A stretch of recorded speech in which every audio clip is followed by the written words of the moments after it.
Hey guys, welcome back to the channel. Today we're going to be installing the factory option powered subwoofer into my BRZ.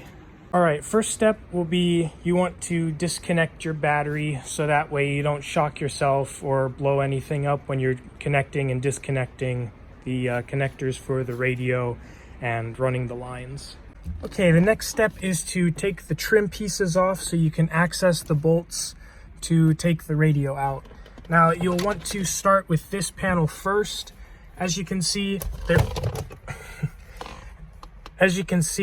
there's a couple of pop clips on there, and you'll just want to pull on the bottom first, and then you can pull the top out. As you can see, they're kind of difficult to get out, but then once you've got that side, then you can work on the radio's side.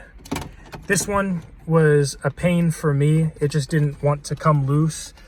As you can see, you'll have to get this side out first because a couple of clips are holding this side on by using these two clips on the edge. So you'll have to go this and then this. Then once this comes out, we can start removing the bolts that hold the radio in. All right, once you've gotten the 4 bolts that hold in the radio taken out and you can pull the radio out, the next thing that we'll want to do is take off the gauge hood and unscrew the gauges so that way we can run the wiring harness from the back of the radio through the dash and then down here so we can wire it the rest of the way down this panel and into the trunk. All right, so once you get the the hood off, it's just one screw right here, and then you pull the hood off towards you like this. And then what I found the easiest way to pop this off was to take the cover down here off.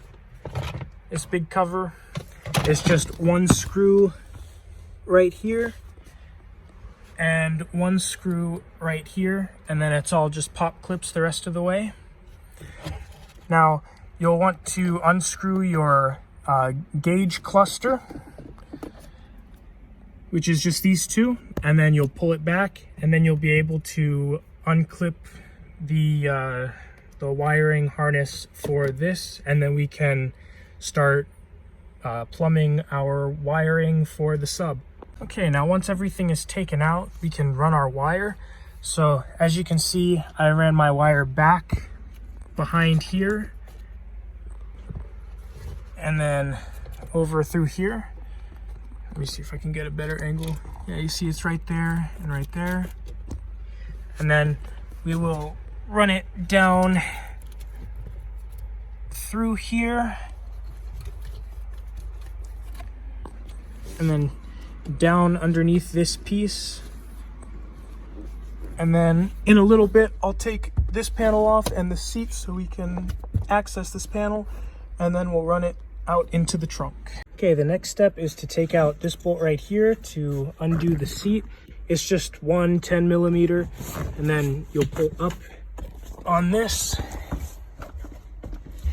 and then you'll pull down on this while pulling out with the other hand, and that's how you get the seat out. All right, now once you got the seat out, you just have a couple of pop clips like right there to get out, and then you can pull this whole panel out. All right, now once this panel is off, we will continue to pull the wire through behind here, up through here, and into the trunk area. Now to connect these, it's very simple. They have their tabs to connect to radio, connect to chassis ground, and connect to car harness. And you just pull off these, hook them up where they tell you to, and then it should be ready to go. Okay, so the connect to ground, there's a little ground right there that you can use. In relation to where it is, it's right there behind the little brace for this piece. And that's like the perfect ground to use whenever you hook up this harness. All right, now as far as securing the sub goes, that one up there, it comes with a little clip and a screw that you can put in there. And then down here, they've got screws and bolts and stuff.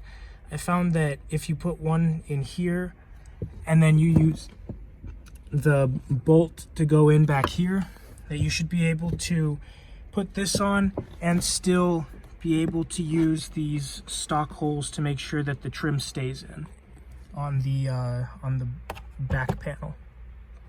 All right, and that's the end of the video. It was a really easy installation, so I hope this video helps you guys if you have any questions. Thanks for watching.